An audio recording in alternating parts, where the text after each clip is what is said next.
فتح کرد. به این خاطر ذوالقرنین بهش میگویند. بعضی میگویند که ذوالقرنین میگویند چون با هر دو دست شمشیر میزد. این کار هر کسی نیست. بعضی ها هستند که بالاخره مهارت دارن با یک دست، ولی خدا به این چنان توانایی داده بود، چنان استعداد داده بود که با هر دو دست می جنگید، با هر دو دست شمشیر میزد. به این خاطر بهش ذوالقرنین میگویند. الله اعلم. بالاخره یکی از این دلایل هست. بیشتر که به ذهن میرسد دو گوشه دنیا را فتح کرد، حتی اذا بلغ مغرب الشمس و حتی اذا بلغ، بالاخره مشرق رسید، مغرب رسید. دو گوشه دنیا، دو طرف دنیا، هم شرق و هم غرب. به این خاطر بهش ذوالقرنین میگویند. اما ایشون چند تا سفر داشت. بنده سفرهایش را عرض میکنم و بعدا آیه را ترجمه میکنم، آسانتر میشه برای شما. یک سفری داشت به مغرب زمین.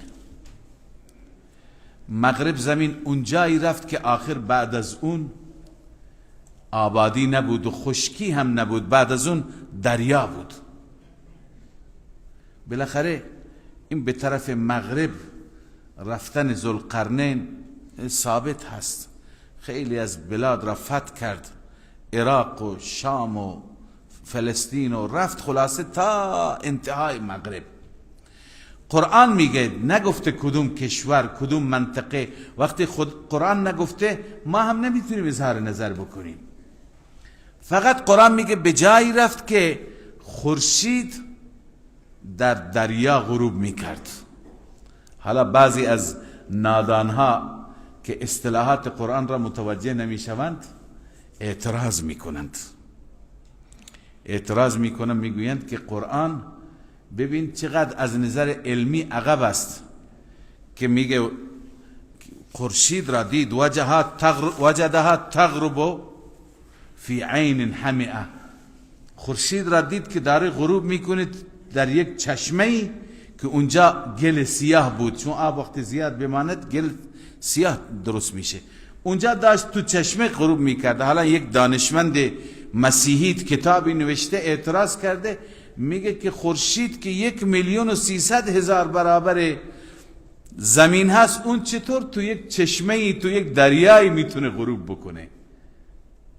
در حالی که این کودن اینقدر متوجه نیست که قرآن نمیگه که خورشید غروب میکرد، گفت وجد، او یعنی چنان میدید، چنان به چشم میآمد. مگه شما هر روزی که چابهار میرید غروب خورشید را تماشا نمیکنید؟ چطور تو دریا غروب میکنه، انسان احساس میکنه نصفش تو آبه نصف دیگرش. مردم تو خاطراتشون مینویسند بالاخره غروب قشم، غروب کیش، غروب چابهار. منظور چی از اینها؟ که یعنی به چشم اینطور معلوم میشه که این قرص خورشید داره تو آب میفته. خب انسان اون چیزی که به چشم میبینه اون را بعداً به عنوان خاطر مینویسد. معنیش این نیست که حقیقتا تو همین دریا است. یعنی منظور اینه که ذوالقرنین به جایی رفت که بعد از اون خشکی نبود. هر وقتی که خورشید غروب میکرد و مغرب ترین منطقه بود، هر وقتی که خورشید غروب میکرد احساس میشد، دیده میشد با چشم سر که داره در یک بالاخره آب گل سیاهی داره غروب میکنه. وجد فرق میکنه تا اینکه کانت تغرب، داشت غروب میکرد. علی ای حال این سفر به اون طرف رفت. خداوند بهش گفت که ای ذوالقرنین، اینجا اختیار داری مردمان اینجا. معلوم میشه که ذوالقرنین آدم صالحی بود، با خدایی بود، با خدا ارتباط داشت، از خداوند دستور میگرفت. اما اینکه پیغمبر بود نه، قول محقق اینه که پیغمبر نبود. اما بعضی میگن که در زمان او پیغمبری بود، از اون پیغمبر خط میگرفت، اون پیغمبر بهش میگفت خدا این دستور داده. بعضی میگن نه، خودش از اولیاء بود، خدا بهش الهام میکرد، در دلش القا میشد. بالاخره خدا میفرمه ما گفتیم ای ذوالقرنین، این قومی که الان اینجا در مغرب زمین هستند اختیار با تو هست، میتونی اینها را شکنجه بدی یا با اونها رفتار خوب بکنید، چون غیر مسلمان کافرند. ذوالقرنین گفت که پروردگارا وقتی که من اختیار دارم من دو کار میکنم، اما من ظلم فسوف نعذبه، بعد از دعوت حق، دعوت ایمان، کسی باز هم ادامه بده به کفرش، به شرکش، او را ما شکنجه میدیم، او را ما زندان میکنیم. اما هر کسی که برگشت به ایمان ما با او رفتار خوب میکنیم. و اما من آمن و عمل صالحا فلو جزاء الحسنى. بالاخره مغرب زمین رفت، تمام جا را فتح کرد و اونجا بعدا از طرف خدا این فرمان را دریافت کرد. از اونجا برگشت رفت به مشرق. سفر دومش کجا بود؟ مطلع الشمس، مشرق که رفت اونجا مردمانی را مشاهده کرد، مردمانی را دید که اینها هیچ، مشرق خب شرق خیلی گرم هم است، خورشید تازه طلوع میکنه، تابشش مستقیم بر اونهاست، هیچ پرده‌ای بین اونها و بین خورشید وجود نداره. دید که خورشید تطلع على قوم لم نجعل لهم من دونها سترا، خورشید بر قومی طلوع میکنه که اونجا هیچ نوع ستر و پرده وجود نداشت. یعنی چه؟ بسیاری از مفسران نوشتن معنیش اینه که مردم اونجا هنوز بلد نبودن برای خودشون سقف درست کنند، برای خودشون خانه درست کنند، برای خودشون سایه درست کنند. اینقدر وحشی بودن، لباس نداشتن، حتی لباس نداشتن. بین تابش خورشید و بدن اونها هیچ لباسی هم حائل نبود. بعضی هم میگن چرم و پوست حیوانات را به تن میکردند. لذا یک حالت رقتبار عجیبی داشتند. همیشه اهل شرق عقب مانده تر بودند از اهل غرب، از همون زمان قدیم. لذا ذوالقرنین به اونها یاد داد که چه کار بکنن، چطور زندگی بکنن، برای خودشون خانه بسازن و خلاصه اون مناطق را هم فتح کرد و اونها را هم دعوت به ایمان داد و از اونجا برگشت. حالا خدا میدونه تا کجا رفت، تا اون طرف چین رفت، تا عرض کنم که بنگال و گلگت و اون کوههای دور دور ذوالقرنین رفت، تا اینکه بالاخره از اونجا برگشت. از اونجا که برگشت سومین سفرش را قرآن میگه به طرف جنوب نرفت، چون میدونیم جنوب همش آب هست، دریا هست. به طرف شمال رفت. یک قومی را اونجا دید که این قوم بالاخره زبان بلد نبود. ذوالقرنین خود قرآن میگه که اونها زبان ذوالقرنین را نمیفهمیدن، یا با اشاره با اونها صحبت کرد یا بالاخره مترجمی پیدا کردند. اونها را هم به سوی حق، به سوی ایمان دعوت داد. اونها شکایت کردن از همسایگانشون قومی بودن به نام یاجوج و ماجوج، که یاجوج و ماجوج امروز جداگانه انشاءالله در رابطه بحث میکنیم. گفت ای ذوالقرنین اینا خیلی اذیت ما میکنند، شما بین ما یه سدی درست کن، هرچی پول باشه ما خودمون جمع میکنیم، یه سدی درست کن که دیگه نتونن به مناطق ما بیان. معلوم میشه که اینها افرادی در شمال بودند. حالا اون منطقه کدوم منطقه است هم خدمت شما عرض میکنم. ذوالقرنین گفت که من نیازی به پول شما ندارم، شما بیایید با من نیروی انسانی در اختیار من بذارید، من صد را درست میکنم، وسایل، ابزار، آهنالات، هر چی که لازم هست بیارید، آتش روشن کنید، آهنها را ذوب میکنیم، اینجا فلزات را ذوب میکنیم و دیوار بتونی و آهنی محکمی درست میکنیم تا سدی باشه دوباره نتونه یاجوج و ماجوج به مناطق شما حمله بکنند. دیگه دو طرف کوه بود، وسط کوه یک دهنه بود، اون دهنه را ذوالقرنین، قرآن هم میگه دو طرف کوه بود، این دهنه را ذوالقرنین بست به وسیله همون درست کردن سد. بالاخره گفت که این صد را تا وقت خدا بخواهد دیگه خراب نمیشه، اما هر وقت خدا بخواهد دیگه خراب میشه. حالا این صد کجا هست؟ الله اعلم. بسیاری گفتن دیوار چین، ولی این اشتباه هست. اولا دیوار چین در شمال واقع نمیشه، دوباره آدرسی که قرآن میده که بین دو تا کوه بود، حتی اذا ساوا بین الصدفین. صدفین، صدف میگویند عرض کنم لبه کناره کوه را، لذا جانب کوه را میگویند. معلوم میشه کوه بود. بالاخره بررسی کردند، میگویند که بهترین آدرسی که با این تطبیق داره هم در شمال واقع میشه، دیوار قفقاز مراد است، دیواری که در منطقه داغستان امروز در شمال قسمت راست دریای کاسپیان یا دریای خزر. دریای خزر که نام اصلیش کاسپیان هست، نام قدیمیش، در قسمت راستش در کوها منطقه کوهستانی است به نام کاکیشیا. در اون منطقه کاکیشیا یه دیواری هست، هنوز آثارش هست، دیوار خراب شده، سدی اونجا درست کرد، اسم منطقه دربند و داریال هست. در اون منطقه دربند و داریال بین کوها ذوالقرنین یه سد بسیار محکم و مستحکمی درست کرد تا اینکه بالاخره نگذاشت یاجوج و ماجوج بعد از اون بیایند به این طرف. اما این یاجوج و ماجوج کی بودند؟ در این رابطه روایت های بسیار ضعیف و اسرائیلی هم متاسفانه در تفسیرهای ما پیدا میشه. من ابتدا خدمت شما عرض بکنم که یاجوج و ماجوج اینها غیر انسان نیستند، مثل ما انسان هستند. حالا امروز کدوم قوم هست نمیشه گفت، ولی همه مفسران که اهل تحقیقن گفتند اینها از اولاد یافس ابن نوح هستند. نوح علیه السلام 3 فرزند داشت، سام، حام، یافس، که تمام مردم دنیا از همین 3 نسل هستند، از همین 3 فرزند هستند. بالاخره یاجوج و ماجوج از فرزندان یافس ابن نوح هست. در میان اولاد یافس ابن نوح یکی بوده به نام ستین.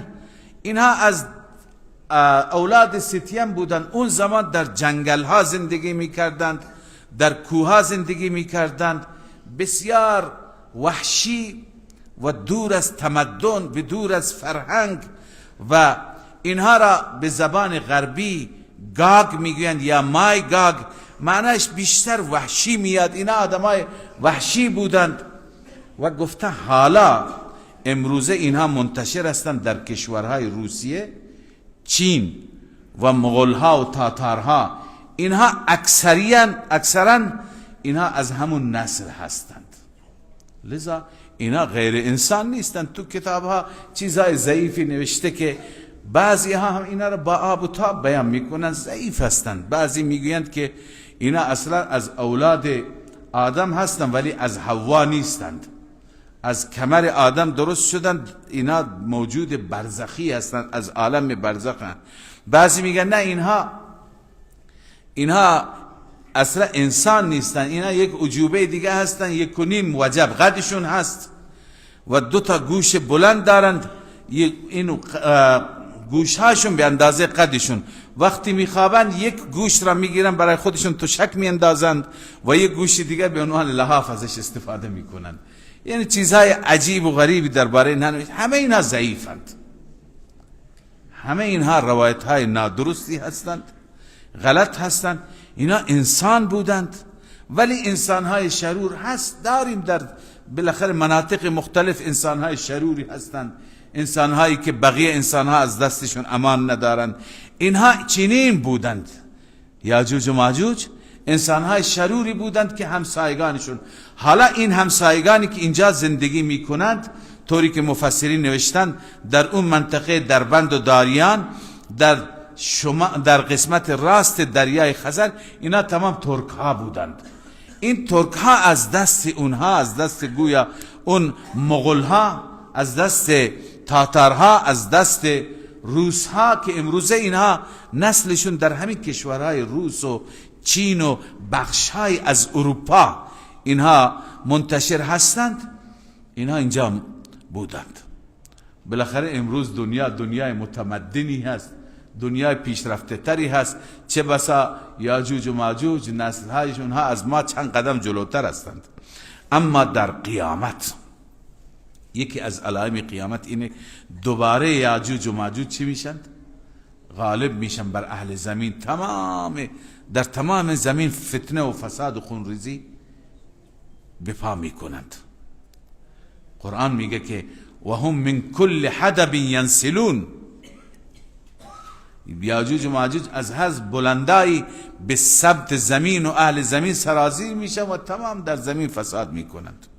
بالاخره این زمین تاریخش بسیار متفاوته، عجیبه. یه روزی یه قومی ظالم بوده، قومی دیگه مظلوم، روز دیگه صفحه برگشته، اون مظلوم واقع شده، از بین رفته دیگری ظالم. یه روزی حرف اول را یهودی ها می زدند و پیغمبر مسیحیان را حضرت عیسی را به گمان خودشون بدار زدند. امروز یهودی ها در پناه همون مسیحی ها قرار گرفتن، میگن ما از ما حمایت کنید که مسلمانان ما را از بین میبرند. لذا یه حکومت کوچولویی تشکیل دادند و محکم بالاخره با چنگ و دندان چسبیدن به چی؟ به اروپا و به امریکا و به همون مسیحیت. پس یاجوج و ماجوج یک روز انسانها را اذیت میکردن، بعد از اون بالاخره مغلوب شدند. تاتارها یه روزی آمدن تمام دنیا را گرفتند، دوباره شکست خوردند و عقب نشینی کردند، دوباره برگشتن به همون کوههای شمال. حالا یه روزی میاد دوباره تمام دنیا را همین ها میگیرند و خدای عزوجل عجایبی در این دنیا گذاشته. بالاخره این در رابطه با یاجوج و ماجوج است. بعضی میگن تو روایت هاست. اصل روایت ها را من خدمت شما عرض کنم که یکی از علماء یهودی به نام کعب احبار مسلمان شد.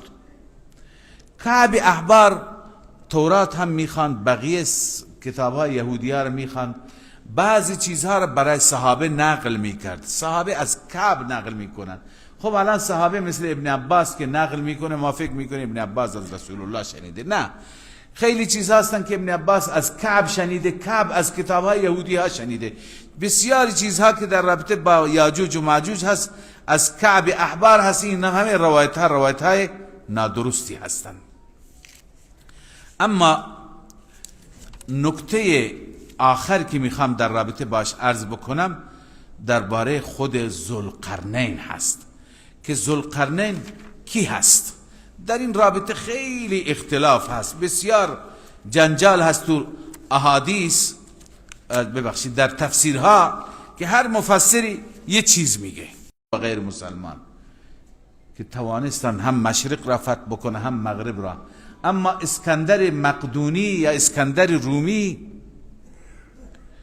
که بهش فلیپس میگویند، این خیلی که امروز بیشتر مفسرین ما، مفسرین جدید، این نظر را عنوان میکنند. اولین کسی که غالبا این نظر را عنوان کرد علامه مولانا ابوالکلام آزاد هست.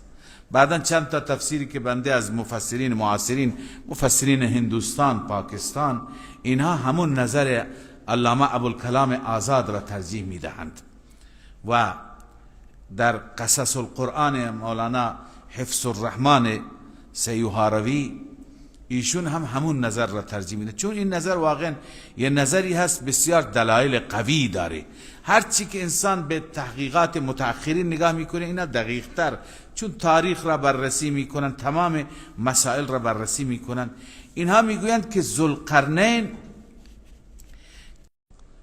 549 قبل از میلاد ایشون بوده و دنیا را فتح کرده و یکی از فتوحاتش عراق و بابل هست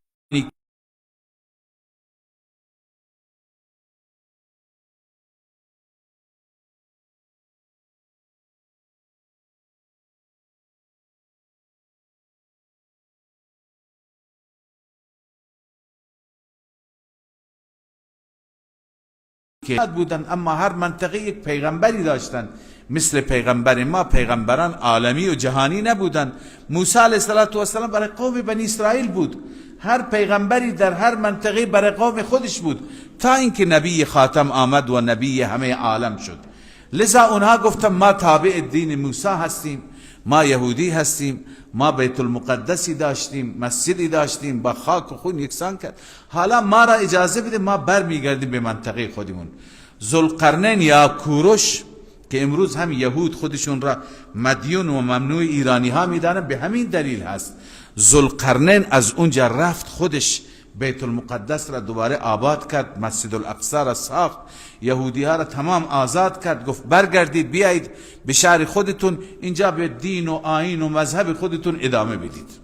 لذا احسان بسیار بزرگی به یهود کرد، گویا یهود را دوباره چی کرد؟ زنده کرد. پس این نظر میگه که ذوالقرنین کوروش هست، همین کوروشی که بالاخره امروز بسیاری از هموطنان ما افتخار میکنن، واقعا باعث افتخار است، ولی ما معتقدیم اینها کوروش را خوب نشناختن. درست منشور کوروش را مطرح میکنن، در اون منشور کوروش بحث حقوق بشر هست، آدم عادلی بود، پادشاه عادلی بود و با انصاف بود، اما اولین ویژگیش در قرآن ببینید دینداری بود. ذوالقرنین چی بود؟ دیندار بود، بیدین نبود. خیلی ها هستند که میگویند امروز بر اون منشور کوروش تاکید دارند، ولی بر بیدینی و فارغ شدن از مذهب و دین هم تاکید دارند. نه خیر، اگر واقعا کوروش را کسی دوست دارد و دنبال او هست، باید بالاخره دیندار باشد. بدون دین عدالت نمیاد، بدون ترس از خدا انسان نمیتونه با انصاف باشد. باید ترسی باشد، ترسی از قیامت، از آخرت، از خدا، تا اینکه انسان نسبت به انسانها ظلم نکند، ستم با سببا. او هم خدا نبود که بعضی ها میگویند که قدرت خدایی داشت، او هم دنبال کرد اسباب، یعنی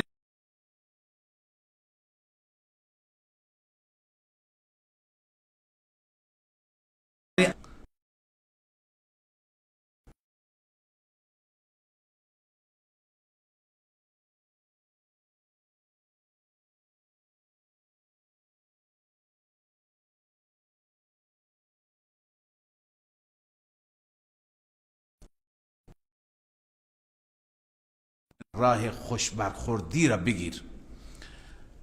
ذوالقرنین چی گفت؟ قال اما من ظلم فسوف نعذبه. هر کسی ظلم کرد ما او را شکنجه میدیم. یعنی چه؟ یعنی ان لم يقبل دعوتی و اصر على ما كان عليه من الظلم العظیم الذي هو الشرك، اگر دعوت من را نپذیرفت، به ظلمش، به شرکش، به کفرش ادامه داد، پس او را ما چون اسیرش کردیم اختیار داریم، اون را از پای در میاریم. ثم الى ربه يرد الى ربه، ما که اون را از بین ببریم به رب برمیگردد، فيعذبه عذابا نکرا، خداوند او را عذاب میده، عذاب بسیار منکر، یعنی ناجور، ناپسند. اما کسی که ایمان بیاورد و عمل صالح انجام بده، برش هم در دنیا ما باش کار نداریم، در آخرت هم برش جزای نیک هست. و اما من آمن و عمل صالحا، اما هر کسی که ایمان آورد و عمل صالح انجام داد، فله جزاء الحسنى، برای او جزای نیک هست در آخرت.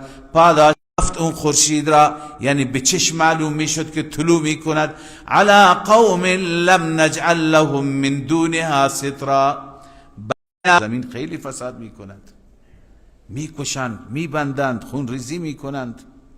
فهل نجعل لك خرجا، آیا ما قرار بدیم برای تو، ارز کنم هزینه، خرج به معنی هزینه، علی ان تجعل بیننا و بینهم سدا، یک اعتبار مالی، یه هزینه که قرار بدی بین ما و بین اونها یک سدی. اونجا معلوم میشه 2 تا سد بود از قبل، اینا یک سد دیگه میخواستن.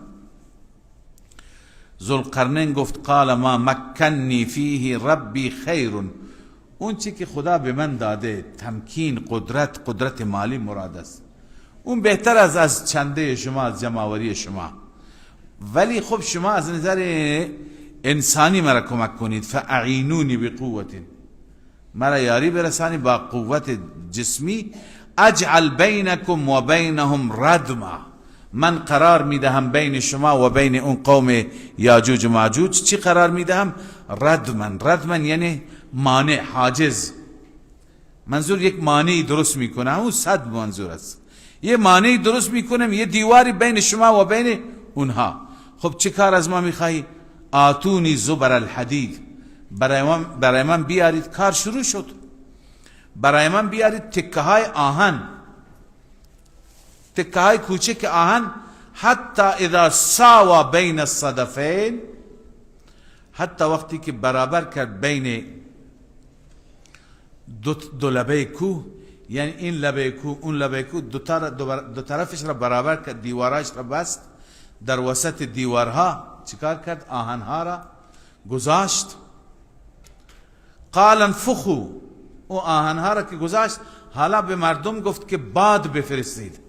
اون زمان آتش به وسیله باد روشن می شد و حرارت آتش هم با باد بود، مثل گاز امروز. الان امروز وقتی که آتش را میخواند روشن بکنند، گاز را رها میکنند، گاز را باز میکنند.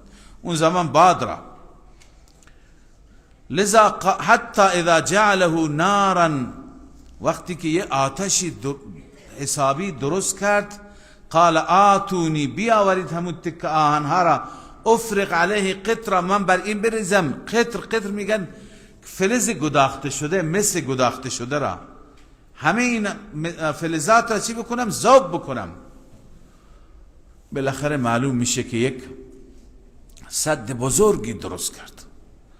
فما استطاعوا ان یظهروه، نتوانستند که بر اون سد بالا بیان یاجوج و ماجوج.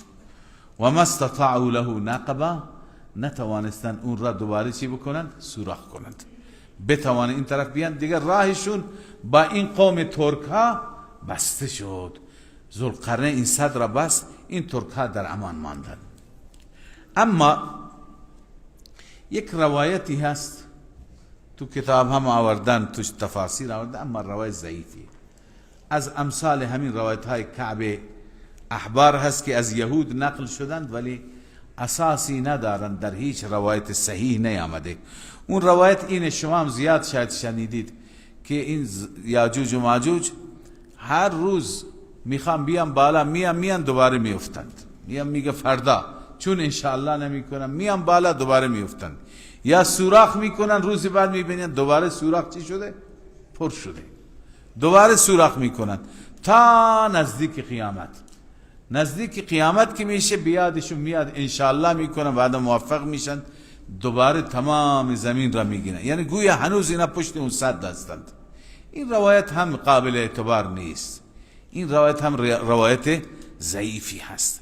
حقیقتش اینه که این دیوار را که حضرت ذوالقرنین درست کرد، این دیوار دیر وقت خراب شده. الله عزوجل حوادث و جریاناتی روی این زمین آورده که همه از بین رفته. چرا؟ حالا کسانی که توریست هستن میرن میگن هنوز آثار هست، آثار همون سد وجود داره، شاید پایه هایی هستن، شاید از همون زمان دیوار آهنی، تکهی، بتونی، خلاصه هست. الله میفرماید فما استطاعوا ان یظهروا، نتوانستن بر او بالا بیان، و ما استطاعوا له نقبا، و نتوانستن سوراخ بکنند. وقتی که ذوالقرنین موفق شد چنین سدی درست بکنه، ببین از اینجا معلوم میشه چقدر مؤمن بود.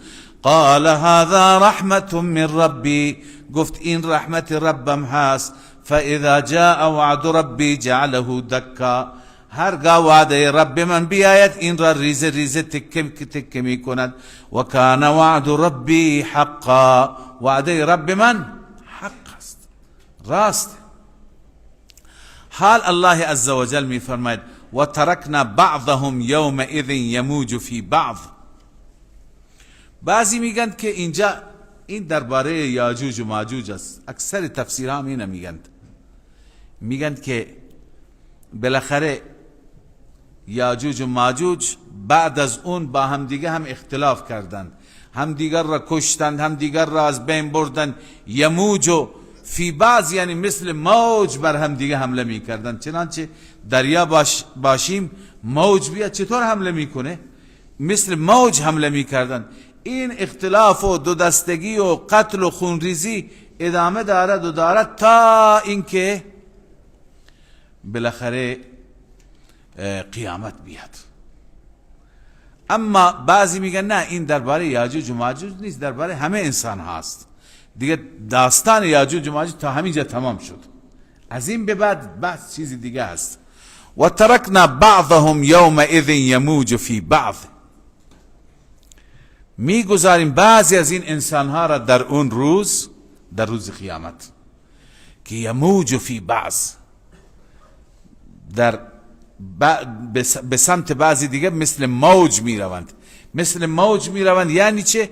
علامه آلوسی نوشته این درباره قیامت است، یعنی چنان اضطراب است، چنان هول است، چنان وحشت است که اینها هی فرار میکنه اون طرف، هی فرار میکنه مثل موج. یختلط انسهم و جنهم من شدت الهول، از بس که هول هست مخلوطن جن و انس بر هم دیگه مثل موج سوار میشن. و نفخ فی الصور، در همین زمان سور دمیده میشه. فجمعناهم جمعا، همه را ما جمع میکنیم جمع کردنی. و عرضنا جهنم یومئذ للکافرین عرضا، عرضه میکنیم جهنم را در اون روز برای کافرین عرضه کردنی. میگیم ای کافران این جهنمی هست که شما قبولش نداشتید. الذين كانت اعینهم فی غطاء عن ذکری، همان کافرانی که ما قرار دادیم چشمایشان را در غلافی از یاد من یا از قرآن من، چشمایشون را پرده گرفته بود. و کانوا لا یستطیعون سمعا، و همچنین نبود که گوش کنند، نمیتوانستن گوش کنند، لذا گوشهایشون هم پرده گرفته بود و غطا گرفته بود. بالاخره در روز قیامت چشم و گوش باز میشه. افحسب الذين كفروا ان يتخذوا عبادي من دوني اولیاء، این رکوع آخر این سوره مبارکه هست، میتونیم بگیم این نتیجه هست. ببینید در این سوره شما خیلی بحث ها خواندید، خیلی مثال ها هم خواندید، مطالب بسیار زیبایی خواندید. این سوره بود که پر از علم و حکمت بود. در این سوره داستان اصحاب کهف را خواندید که نتیجه این بود که اونها به خاطر توحید و یکتاپرستی ترک کردند. در این سوره دو تا مثال خواندید، واضرب لهم مثل الرجلین واضرب لهم مثل الحیات الدنیا، دو برادر یا دو نفر که یکی مشرک بود یکی مسلمان بود. اون مشرک افتخار میکرد به مالش به منالش، خدا چگونه عذابش داد، بعدن حسرت خورد یا لیتنی لم اشرک بربی احدا، کاش من شریک نمی گرفتم. لذا همه این مثال ها، همه این داستان ها، همه این واقعات نشان میده که شرک میدان ندارد، شرک باطل، شرک پوچه و اون چیزی که خدا دوست دارد و همه این تشکیلات برای او هست اون توحید، یکتاپرستی است، عبادت خدای یگانه هست. لذا در پایان بحث ذوالقرنین هم برای همون بود، بحث موسی و خضر. ذوالقرنین هم هر جا میرفت، لذا هر کسی که ظلم میکرد یعنی شرک میکرد او را شکنجه میداد. حالا در پایان الله عزوجل مشرکان را بازم خطاب میکنه. ببین مشرک تنها اون نیست که کارساز خودش یک بت را قرار بده، یک سنگ و چوب را قرار بده. اگر کسی یک انسانی را مثل سیدنا عیسی را بگه کارساز من است، مشکل کشای من است، اینم مشرکه. اینجا به خصوص فرمودند اون بندگانی که بندگان من را کارساز خود قرار دادند.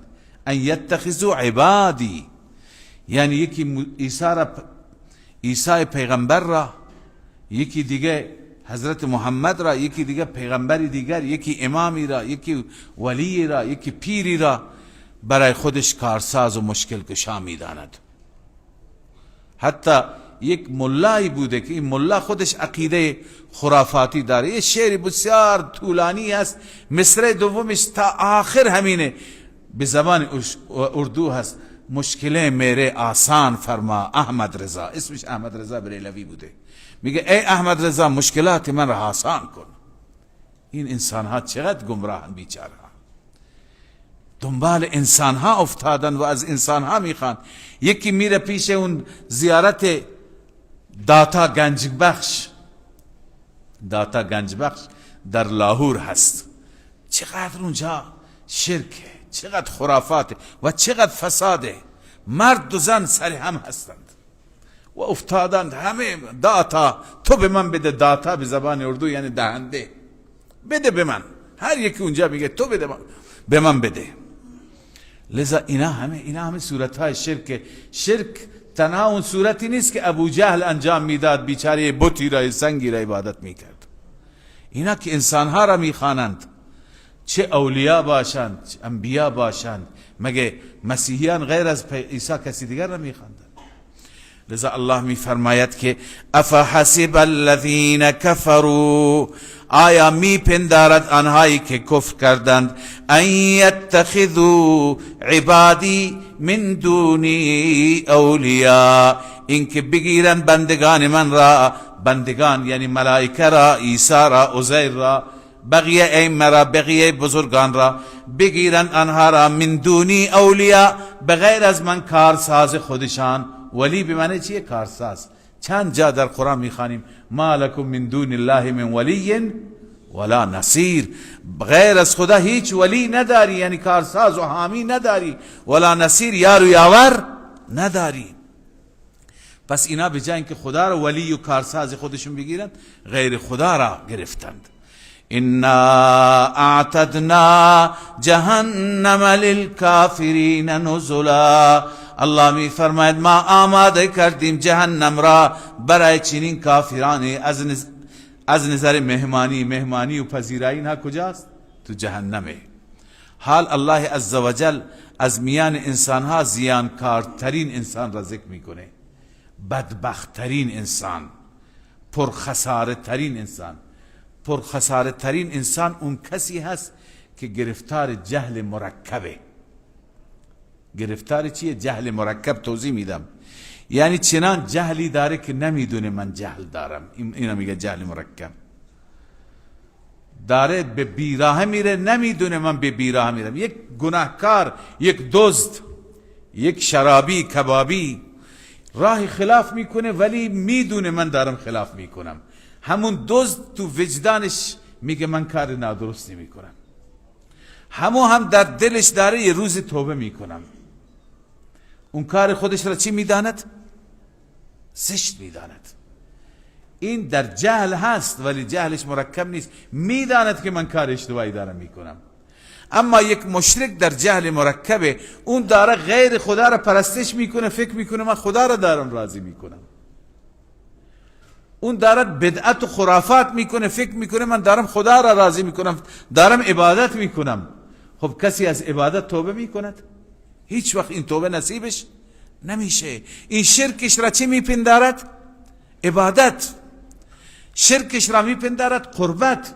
مشرکین مکه را میگفتن چرا غیر خدا را عبادت میکنی؟ میگفتن ما نعبدهم الا لیقربونا الی الله زلفا، ما عبادت نمی کنیم فقط منظور اینه که اینا ما را به خدا نزدیک میکنند.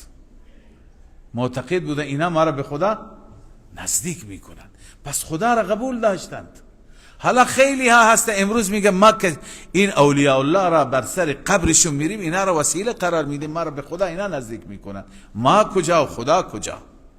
علیاذ بالله. خودش را خیلی دور میدانه، میگه که من گناهکارم، باید یک واسطه وسط من باشه. این همین فریب شیطانی هست. این انسان در جهل مرکبه. آن کس که نداند و نداند که نداند، نمیدونه که من نمیدونم. آن کس که نداند و نداند که نداند در جهل مرکب ابدالدهر بماند. این همیشه و همیشه فکر میکنه که من میدانم در حالی که نمیداند. همیشه قرآن همین را، این فرد را معرفی کرده. قرآن این را تعبیر میکنه به پرخساره ترین انسان، زیانکارترین انسان. الله می فرماید قل هل ننبئکم بالاخسرین اعمالا، آیا ما به شما خبر بدهیم اون انسانی که از نظر عمل از همه پرخساره تر است، از همه زیانکارتر است، از همه بدبخت تر است؟ کیه؟ الذين ضل سعيهم في الحياة الدنيا، آنهایی که در دنیا کارهایی میکنن که تمام سعی و تلاششون باطله. تمام سعی و تلاششون باطله. شب و روز صدقه میده ولی باطله، سجده میکنه ولی باطله، طواف میکنه باطله.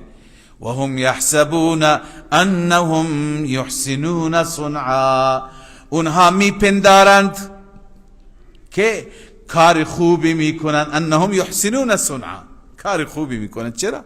چون شرک میکند. شرک میکنه، فکر میکنه کار خوبی میکنه، فکر میکنه دارم خدا را راضی میکنم، دارم عبادت میکنم.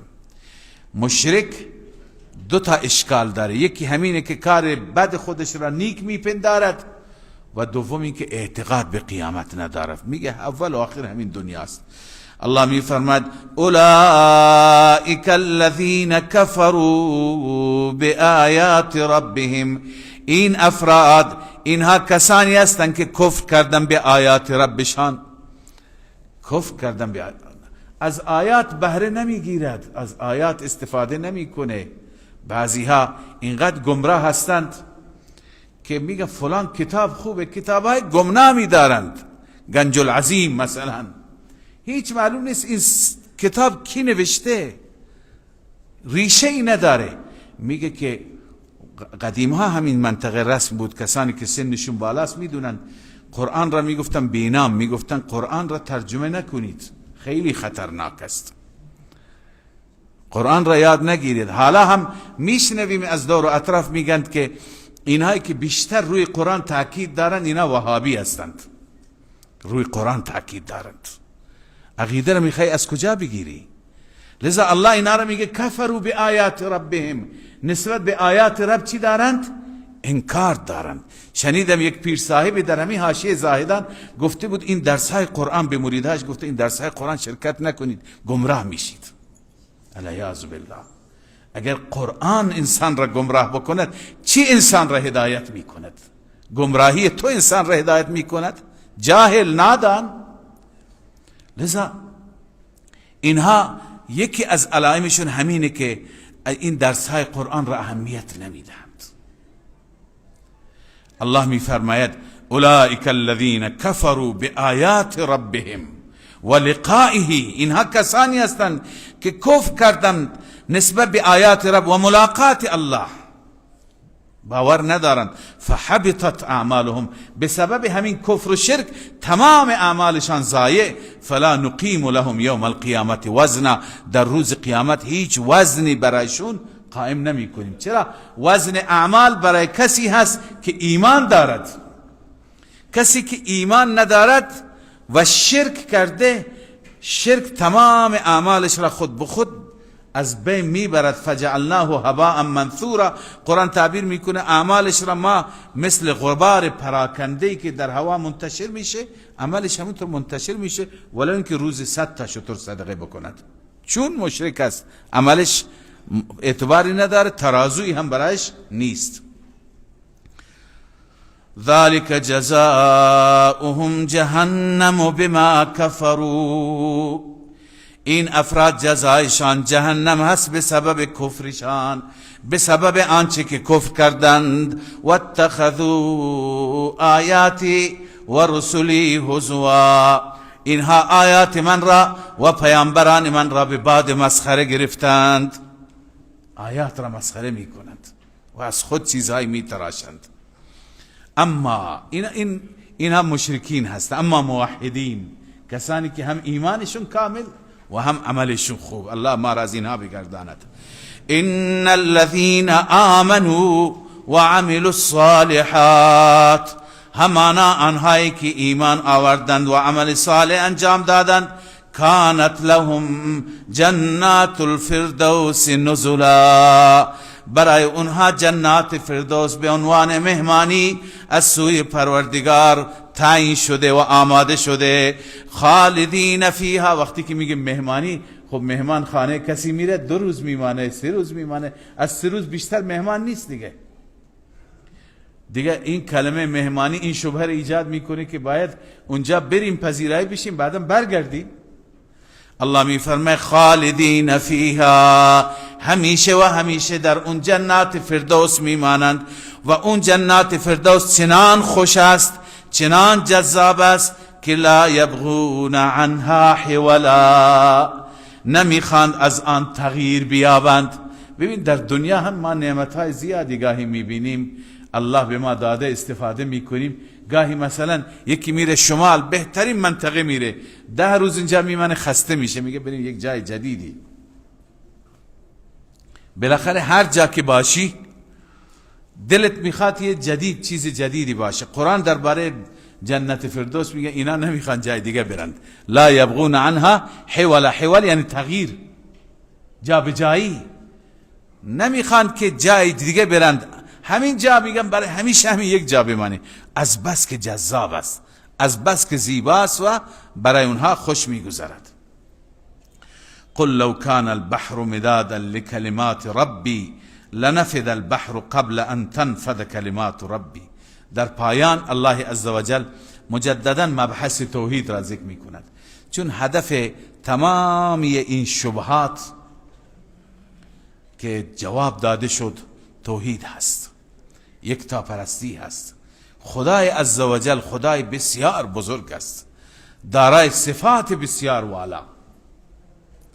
الله تعالی اینجا یک مثالی ذکر می کند برای صفات پروردگار، برای معلومات خدا، برای علم خدا. الله می فرماید قل لو کان البحر مدادا لکلمات ربی.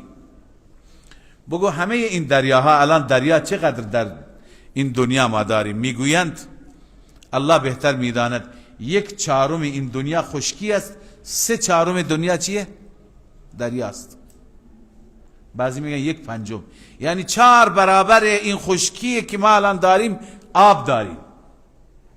این همه آب را الله میفرماید که همه این آب را شما مرکب درست کنید. مداد یعنی چه؟ مرکب، رنگ سیاه. همه اینها مرکب باشد و به وسیله این مرکب نی بردارید و صفات پروردگار را بنویسید. حالا ببینید که اینجا اینطور فرموده، در یه آیه دیگه ای هست که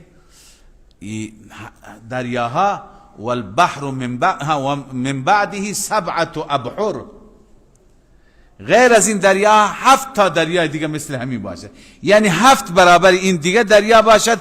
همه اینها رو مرکب درست بکن و تمام درخت ها تبدیل به چی بشه؟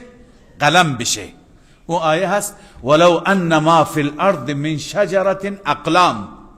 هر چی که درخت در روی زمین است، چند تا درخت است خدا میدونه، درخت ها از تعداد انسان ها خیلی بیشتر هستند، 10 میلیارد بیشتر درخت داریم. همه این درخت ها چی بشن؟ قلم بشند. ولو ان ما فی الارض من شجره اقلام والبحر یمده، و هر چی که دریا هست چی بشه؟ مرکب بشه. من بعده 7 ابحر، بعد این دریاها خشک بشن با این نوشتن و بعد 7 برابر دیگه دریا دیگه درست بشه. همه اینها درباره علم الله، درباره معلومات الله، درباره صفات الله، درباره کبریایی الله، عظمت خدا بنویسد. ما نفدت کلمات الله، یعنی صفات خدا تمام نمیشه، همه این قلم ها تمام میشه، دریاها خشک میشه. اینجا الله میفرماید همه دریا مداد باشه، یعنی مرکب باشه برای کلمات رب، لنفد البحر. کلمات اینجا به معنی تفسیر کردن بعضی کمالات پروردگار، همون صفات. لنفد البحر، دریا تمام میشه قبل ان تنفد کلمات ربی، قبل از اینکه کلمات رب من چی بشه؟ به پایان برسه. لذا ای محمد این گونه بگو ولو جئنا بمثله مددا، گرچه همین اندازه دیگه مرکب بیاریم بازم اونا خشک میشه. لذا خدایی به این بزرگی، با این عظمت، با این صفات والا دارید، هر جا میشینید تعریف خدا بکنید، تعریف بندگان را کمتر بکنید. بندگان اگر تعریفی دارن چون خدا اونها را درست کرده. لذا اما خود رسول الله صلی الله علیه وسلم میفرماید ای پیغمبر اعلام بکن جایگاه خودت را، بگو من بشرم، اما فرقم با شما اینه که بشری هستم که پیغمبر خدا هستم، از سوی خدا برای من وحی می آمده. قل انما انا بشر مثلكم بگو جزی نیست که من بشری هستم مثل شما، یوحا الی، به سوی من وحی شده. خلاصه کل وحی، خلاصه کل قرآن. مطلبی که بعضی ها از این ناراحتن که چرا این همه تاکید روی این مسئله. انما الهکم اله واحد. خلاصه قرآن و خلاصه وحی اینه که جزی نیست معبود شما، معبود یگانه هست. انما الهکم اله واحد. دنبال هر دری نیفتید، هر جا هر کسی را میبینید صدا نزنید. بزرگان هستند، خدا نیستند، بندگان خدا هستند. اگر به بزرگی رسیدن هم به خاطر عبادت خدا. شما هم خدا را عبادت کن، چرا اونها را صدا میزنی؟ انما الهکم اله واحد. خلاصه تمام این کمالات پروردگار هم همینه. همه تعریفات خدا را بیار. رحمان هست، رحیم هست، خالق هست، مالک هست، رازق هست. تمام تصرفات و اختیارات زمین آسمانی به دست او است. آخر نتیجه میشه لا اله الا الله. پس فقط او را عبادت کنید. الهکم اله واحد. فمن کان یرجو لقاء ربه، هر کسی که اعتقادی داره و امیدی داره برای ملاقات رب، هر کسی از شما امید داره که فردا خدا را ملاقات کند، خدا با رحمت و با فضل با او برخورد کند، پس دو کار بکند. یکی عقیدهش درست باشه، یکی عملش. دوباره همون فلیعمل عملا صالحا، عمل کند عمل صالح دیگه. ولا یشرک بعبادت ربه احدا، با عبادت رب احدی را شریک نگیرد. احدی را، نه پیغمبری را، نه پیری را، نه ولی را، نه امامی را، نه کسی دیگر را. اینجا نگفته ولا یشرک بعبادت ربه مثلا شیئا، جاهای دیگه شیئا آمده. خب بعضی میگن شیء آمده چون بت‌ها را عبادت میکرد، ولی اینجا احد به ذوی القول میگوین. نه، هیچ احدی را، نه پیر نه پیغمبر، با خدا شریک نگیر. خدا در ذاتش، در صفاتش، در اختصاص به عبادت یگانه هست، تنها هست. الله عزوجل همه ما را مؤمن واقعی و موحد واقعی بگرداند. صدق الله مولانا. الحمد لله رب العالمين، والصلاة والسلام على سيدنا سيد الأنبياء والمرسلين وعلى آله وأصحابه أجمعين. يا رب لك الحمد، يا رب لك الحمد كما ينبغي لجلال وجهك وعظيم سلطانك. پروردگارا بر همه نعمتهای تو را سپاس میگوییم، شاکر تو هستیم، تو را شکر میگوییم. بالخصوص بر این نعمت قرآن، این نعمتی که چشمهای ما را باز کرده، این نعمتی که ما را از شرک نجات میدهد، این نعمتی که ما را به معبود حقیقی میرساند، این نعمتی که به ما ایمان و راه ایمان را نشان میدهد. پروردگارا یا رب بر این نعمت سپاس گزاریم و این نعمت را در ما بیفزا. منظور اینه که فهم بیشتری عنایت بفرما. پروردگارا اله العالمین به اون بحرهای قرآن، اعماق قرآن که ما هنوز نرسیدیم، نکاتی که باید بفهمیم نفهمیدیم، پروردگارا به ما بفهمان و اله العالمین حقائق را به ما نشان بده. پروردگارا بر اساس همین دستور قرآن و همین راهنمایی قرآن توفیق عمل صالح و اخلاق نیکو به ما عنایت بفرما. مولا زندگی ما را زندگی قرآنی بگردان، زندگی ما را زندگی نورانی بگردان. پروردگار توفیق بده در تمام شؤون زندگی، در ایمان و عقاید، در اعمال و عبادات، در معاملات، در حقوق، در آداب معاشرت، در هر مسئله فرمان قرآن را مد نظر داشته باشیم. ما را از خرافات، از شرک، از بدعات، از بیادبی، از هر آن چیزی که باعث نارضایتی تو میشه ما را حفاظت بفرما. اله العالمین ما را از بندگان مخلص خودت قرار بده، ما را از بندگان متقی قرار بده، ما را در لیست متقیان بنویس. گرچه ما تقوا نداریم اما این صلاحیت را رب با تو پیدا بفرما. ما را با تقوا بگردان، ما را خدا ترس بگردان که همه جا در قرآن فرمودی بهشت مال اهل تقوا است. خدایا یا رب به ما تقوا نصیب بفرما، ما را لایق ورود به بهشت بگردان و ما را جنت فردوس نصیب بفرما و ما را از جهنم و عذاب جهنم نجات بده. اله العالمین یا رب ماه بخششه، ماه بذل و جود، ما را ببخش، بر ما بذل و جود بفرما و اله العالمین فضل محض بفرما. پروردگار اگر به عمل ما باشد ما ناامید میشیم، چون ما عملی نداشتیم و نداریم، اما فضل تو ما را امیدوار کرده. یا ذا الفضل العظیم بر ما فضل بفرما و احوال ما را درست بفرما، مشکلات ما را حل بفرما، مشکلات دین و دنیا ما را مرتفع بگردان، گذشتگان ما را غریق رحمت بفرما، بالخصوص اساتید ما، مشایخ ما، اون بزرگوارانی که ما در حضورشان ما این درس ها را مختصر یاد گرفتیم و امروز داریم برای مردم القا میکنیم. مولا در این اجر و این ثواب اونها را شریک بگردان و بهترین روح و ریحان را و رحمت ها را بر اونها نازل بفرما. پدران و مادران ما را که نیستن، پروردگارا از این درس ما سهمی به اونها برسان، روحشان را شاد بگردان، پروردگارا درجاتشان را در بهشت عالی و متعالی بگردان.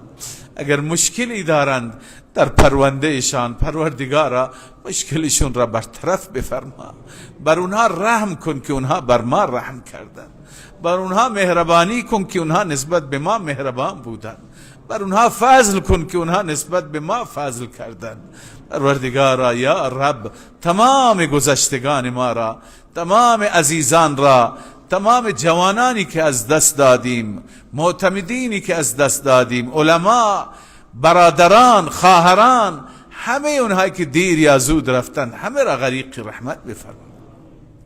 و مایی که هنوز معلوم نیست تو میدانی تا کی فرصت داریم، به ما توفیق طاعت و بندگی نصیب بفرما، دین کامل و ایمان کامل نصیب بفرما، تقوا و خدا ترسی نصیب بفرما، رزق حلال نصیب بفرما، مشکلات ما را و مشکلات همه مسلمانان را حل بفرما، پریشانی ها را خاتمه بده، آزادی زندانیان فراهم بفرما، خانواده های چشم انتظار را شاد بفرما، دلها را خوشحال بگردان.